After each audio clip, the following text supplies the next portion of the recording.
Good to Great by Jim Collins. Introduction.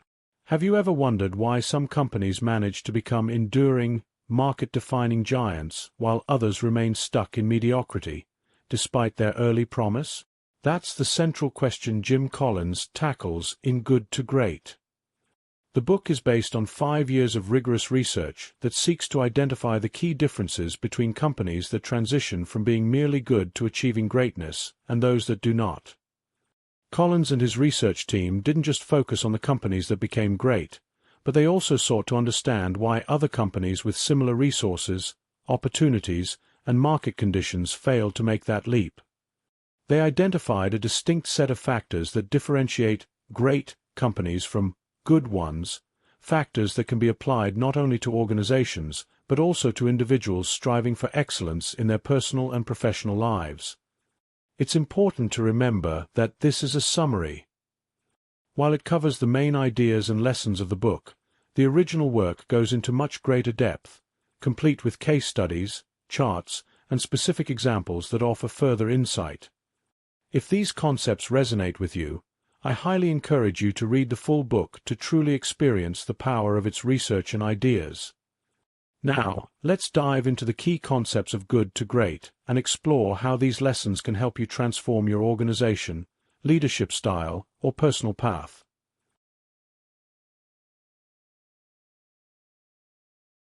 Chapter 1. Good is the enemy of great. The opening of the book introduces a profound idea. Good is the enemy of great. Think about that for a moment. We all have an intrinsic desire to be good at what we do, whether in business, sports, or personal growth. But sometimes that very success, that level of good enough, becomes the greatest barrier to achieving true greatness. Why? Because once you become comfortable with being good, you lose the hunger for constant improvement. Many organizations fall into this trap. They hit a level of success, become complacent, and stop pushing the boundaries of what's possible. They stop questioning whether they could be better, faster, or more innovative. Collins points out that greatness is not a function of circumstance or opportunity. Rather, it's about making conscious choices to pursue excellence.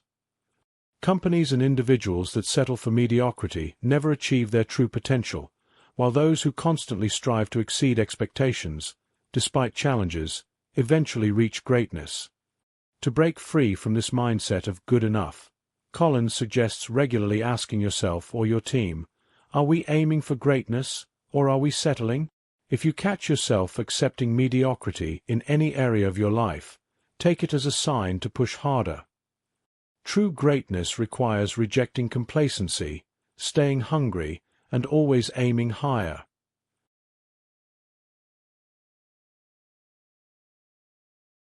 Chapter 2. Level 5 Leadership. One of the most surprising and significant discoveries of Collins' research is the concept of Level 5 leadership. When you think of great leaders, you might picture charismatic, bold figures who dominate the room with their energy and vision. But the leaders behind great companies don't fit this mold. In fact, they often have the opposite qualities. Level 5 leaders, as Collins defines them, are a paradoxical mix of personal humility and professional will. These leaders are not in it for personal fame or glory. Instead, they are deeply committed to the long-term success of their company, and they will do whatever it takes to achieve that success, even if it means stepping back into the shadows. Consider this example. Darwin Smith, the CEO of Kimberly-Clark, led the company through one of the most dramatic transformations in corporate history, turning it from a struggling paper producer into the global consumer goods giant behind brands like Kleenex and Huggies. Smith was not a flamboyant or high-profile leader. In fact, he was described as shy and reserved, someone who never sought the spotlight. Yet, he made the difficult and bold decision to sell off Kimberly-Clark's paper mills, a move that was criticized at the time, because he knew it was the right choice for the company's future. Level 5 leaders are also incredibly resilient. They possess an unwavering determination to see their vision through to the end, even when facing enormous challenges.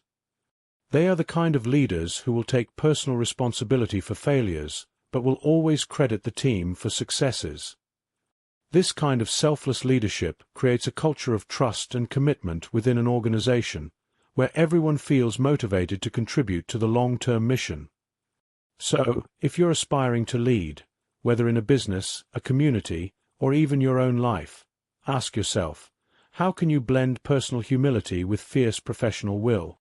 Leadership is not about taking credit. It's about ensuring the success of the mission and empowering others to thrive.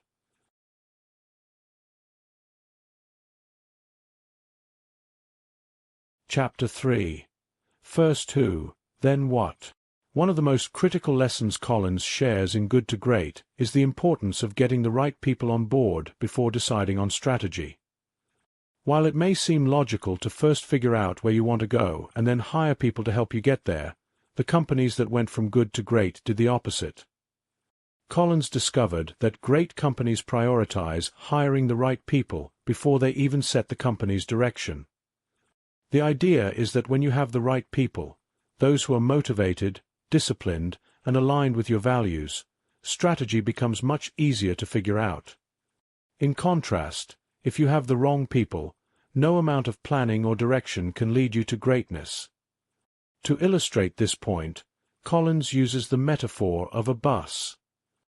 He argues that successful organizations focus first on getting the right people on the bus, the wrong people off the bus, and the right people in the right seats. Only after this is done do they figure out where to drive the bus. One example from the book is Wells Fargo, a company that made the leap from good to great by focusing intensely on getting the right people in the company. During the leadership of Dick Cooley, Wells Fargo went through a massive hiring process where they prioritized talent above everything else. Cooley believed that if the company had the best people, they could adjust to any challenge that came their way. And it worked. Wells Fargo consistently outperformed its competitors by having a strong core of talented, adaptable, and disciplined employees. For your personal or professional life, this concept can be incredibly powerful. Think about the people you surround yourself with, whether it's your team at work or your close friends and family. Do they push you toward greatness, or do they hold you back? And if you're leading a team, are you prioritizing the hiring process, making sure you're bringing in people who not only have the right skills but also the right mindset and work ethic? The takeaway here is simple but profound. If you focus on assembling the right people first, the what becomes much easier to achieve. Great strategies and plans follow naturally when great people are at the helm.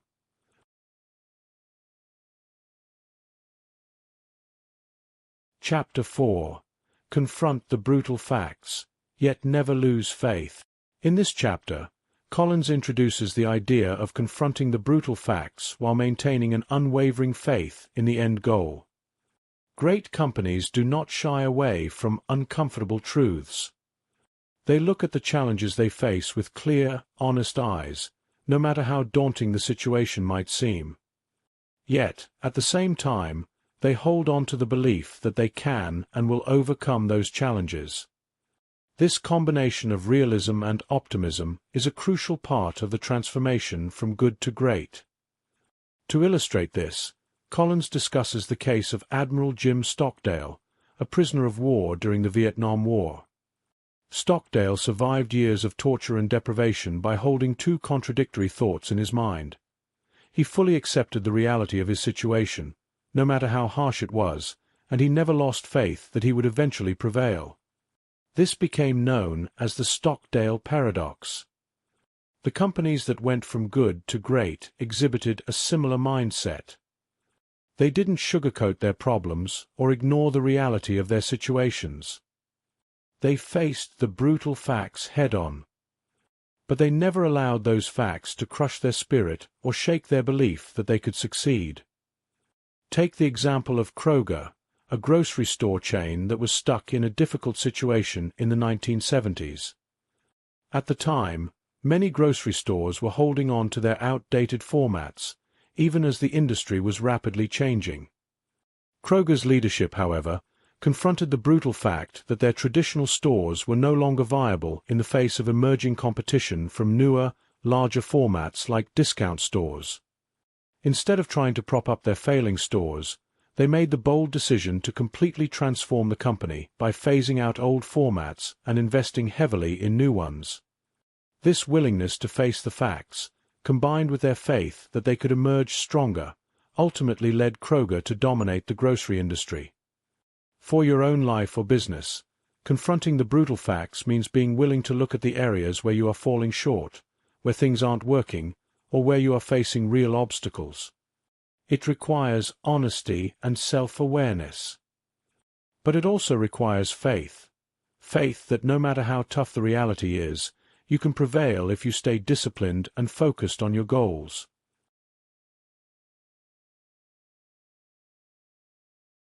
Chapter 5. The Hedgehog Concept. One of the central ideas in Good to Great is the hedgehog concept, a term Collins uses to describe a simple, profound understanding of what you can be the best in the world at. The concept is drawn from an ancient Greek parable that says the fox knows many things, but the hedgehog knows one big thing. In the context of business, Collins argues that companies that go from good to great all have a hedgehog concept, a clear sense of purpose and focus that guides everything they do. The hedgehog concept is based on 3 intersecting circles. 1. What you are deeply passionate about. 2. What you can be the best in the world at. 3. What drives your economic engine. The companies that become great focus exclusively on the activities that fall within these 3 circles. They don't spread themselves too thin by trying to chase multiple objectives or trends. Instead, they stick to what they know they can excel at, and they build their strategies around that core strength. Let's take a closer look at Walgreens, a company Collins highlights in the book. Walgreens found its hedgehog concept by realizing that it could be the best in the world at convenience and accessibility in the drugstore industry. This focus on convenience, locating stores on the corners of major intersections, extending operating hours, and ensuring that customers could easily get what they needed, became the central pillar of the company's strategy. Walgreens wasn't trying to be the cheapest or offer the most variety. It focused on being the most convenient, and it worked. They built a business model around this core strength, and as a result, Walgreens outpaced its competitors and became a dominant force in the industry. In your personal or professional journey, discovering your hedgehog concept means asking yourself, what am I passionate about? What can I be the best at? And how can I turn that into a sustainable way of living or working? It's not about trying to do everything. It's about focusing on your unique strengths and building your strategy around them. When you have clarity about your hedgehog concept, you can channel all your energy and resources towards something that will make you truly great. Chapter 6. A Culture of Discipline. Building on the hedgehog concept, Collins argues that great companies establish a culture of discipline. This is not about creating a rigid, top-down management system or micromanaging employees. Instead, it's about having disciplined people who take disciplined actions within a clearly defined framework. When you have the right people in place, as discussed in Chapter 3, they don't need excessive supervision. They understand the company's goals, they know what needs to be done, and they are self-motivated to achieve those objectives. The role of leadership, then, is to provide a framework that encourages discipline, creativity, and accountability. Consider the example of Nucor, a steel company that made the leap from good to great. Nucor fostered a culture of discipline by empowering its workers to take ownership of their work. Instead of imposing strict rules or hierarchies, the company gave its employees the freedom to innovate and find new ways to improve efficiency. But this freedom came with responsibility. Workers were expected to meet high performance standards and were held accountable for the results. This balance between freedom and discipline created a highly productive and motivated workforce, and Nucor became one of the most successful steel companies in the world. In your own life, a culture of discipline might mean setting up routines or habits that keep you on track with your goals. It could mean creating systems that allow you to focus on what matters most, while still giving yourself the freedom to explore new ideas. Discipline doesn't have to be restrictive.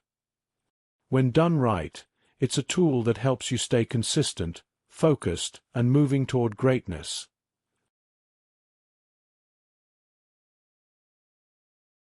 Chapter 7. Technology Accelerators.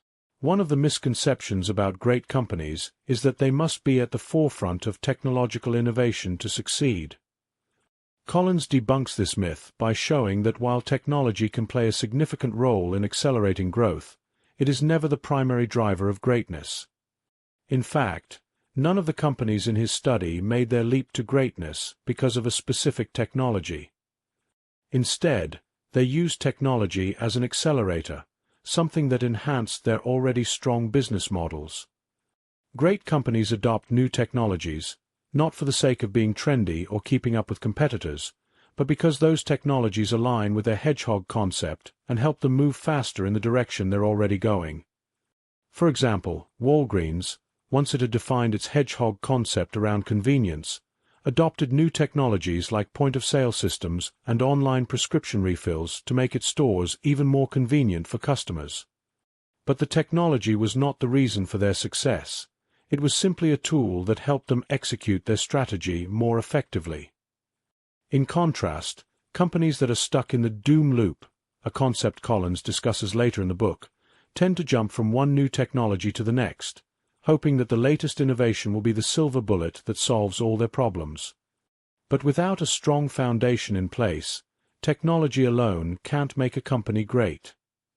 In your personal or professional life, this means that while technology can be a valuable tool, it's not a shortcut to success.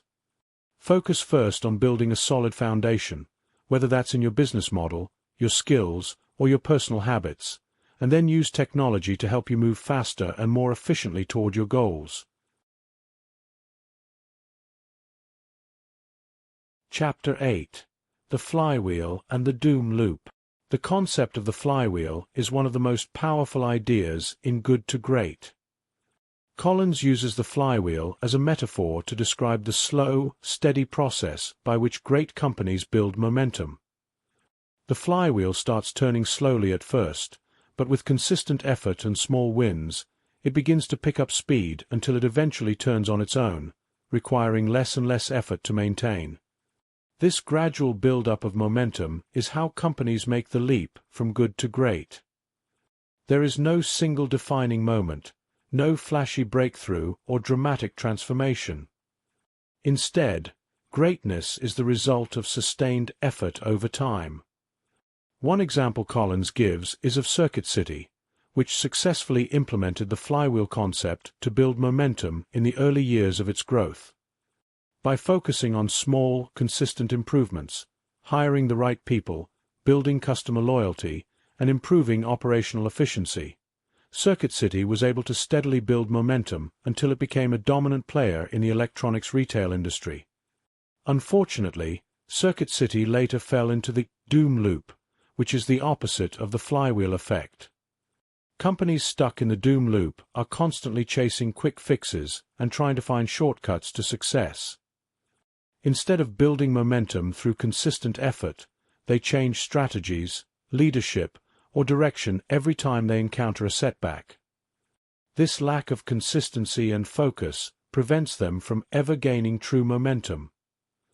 In your own life or business, the flywheel concept teaches an important lesson. Success is not achieved overnight. It's the result of small, disciplined actions repeated over time. Whether you're trying to build a business, achieve a personal goal, or improve your skills, focus on making consistent progress every day.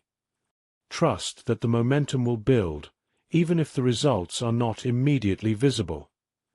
Avoid the temptation to look for quick fixes or shortcuts, as these will only slow you down in the long run.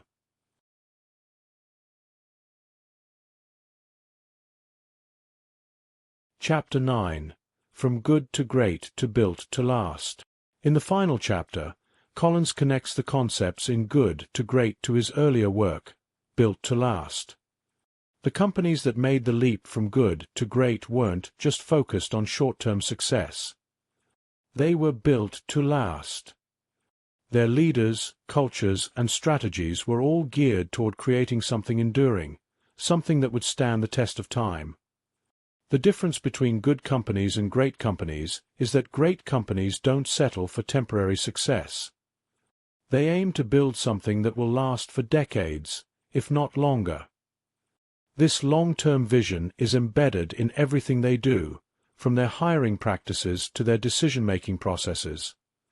For example, Collins highlights the story of IBM, which made its transition from a good company to a great one by focusing on long-term success. IBM's leaders were not driven by the desire for short-term profits or quick wins. Instead, they made decisions that would ensure the company's long-term viability and growth, even if those decisions were difficult or unpopular in the short term.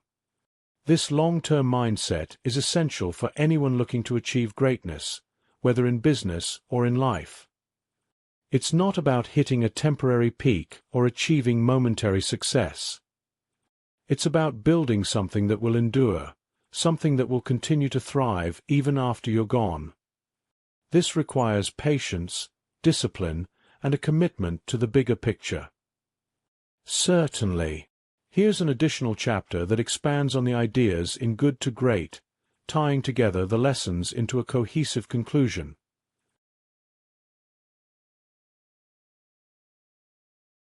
Chapter 10. The Role of Luck and Timing in Greatness. In this additional chapter, let's explore a question that's often asked but isn't always fully addressed in business success stories. What role do luck and timing play in achieving greatness? After all, even with the best leadership, disciplined strategies, and strong people in place, external factors such as market conditions, competition, or sheer good fortune can influence a company's trajectory. Jim Collins didn't overlook this question. In his research, he found that while luck, both good and bad, does indeed play a role, it's not the decisive factor in whether a company goes from good to great. Instead, what distinguishes great companies from the rest is how they react to circumstances, whether favorable or challenging. In essence, while luck is a factor, it's how you use or respond to luck that determines the outcome. Collins introduced the concept of return on luck, ROL, in his later research. Just like return on investment, ROI, measures how effectively a company uses its resources to generate profit, return on luck looks at how companies utilize or squander their opportunities. Every company experiences lucky breaks or bad fortune at some point, but not all capitalize on these moments equally. Take Bill Gates and Microsoft, for example. There's no denying that Gates benefited from lucky timing when he started Microsoft during the rise of personal computing. But what truly mattered was how Gates seized the opportunity. He didn't just coast on good fortune. He was relentless in pushing Microsoft to capitalize on every advantage, ensuring that his company not only survived but thrived in a highly competitive industry. On the other hand, companies that fail to go from good to great often waste their luck. They might stumble upon a lucrative opportunity or a major breakthrough, but fail to maximize its potential. This happens when leadership lacks discipline, when the organization isn't prepared to take swift, decisive action, or when internal dysfunction prevents the company from leveraging a good situation. So, what can we learn from this? First, while it's comforting to think that luck alone can bring success, the reality is that success comes from disciplined action, no matter what cards you're dealt. Whether you're presented with a great opportunity or facing a crisis, it's how you respond that defines the outcome. Do you recognize opportunity when it knocks? Do you have the systems and people in place to act quickly? And if bad luck strikes, can you adjust and keep moving forward without losing momentum? In your own life, you've likely experienced moments of both good and bad luck. Perhaps you stumbled into an opportunity that changed the course of your career, or maybe you faced an unexpected setback that derailed your plans. The lesson here is that greatness isn't about waiting for the perfect opportunity or blaming bad fortune when things go wrong. It's about being prepared for whatever comes your way and making the most of it. Collins' research showed that great companies don't leave their success to chance. They don't rely on being in the right place at the right time. Instead, they focus on creating a strong foundation, one that allows them to capitalize on opportunities when they arise and weather storms when times are tough. In essence, they maximize their return on luck. This brings us back to the central theme of good to great. Greatness is not a matter of chance, but of choice. You don't have to rely on luck to become great. By building a culture of discipline, hiring the right people, and staying focused on your core strengths, you can achieve sustained success, regardless of the external circumstances. So, as you move forward, remember that while you can't control every aspect of your environment, you can control how you respond to it. When good luck comes your way, seize it and maximize its potential. And when bad luck strikes, stay disciplined, stay focused, and trust that your preparation and hard work will see you through. Luck may play a role in your journey, but it's your actions that ultimately determine whether you reach greatness.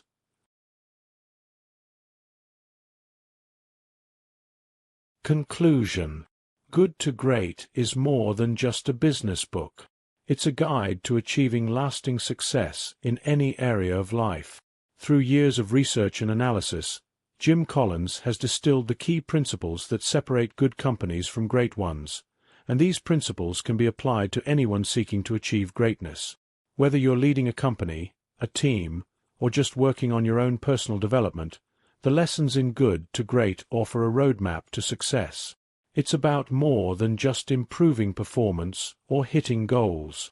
It's about making the leap to greatness through disciplined effort, focused leadership, and a commitment to long-term success. Remember, this summary only scratches the surface of the insights Collins provides in the full book. For a deeper understanding and more detailed examples, I highly recommend reading Good to Great in its entirety. By embracing the principles Collins outlines, you can break free from mediocrity and achieve the kind of greatness that lasts a lifetime.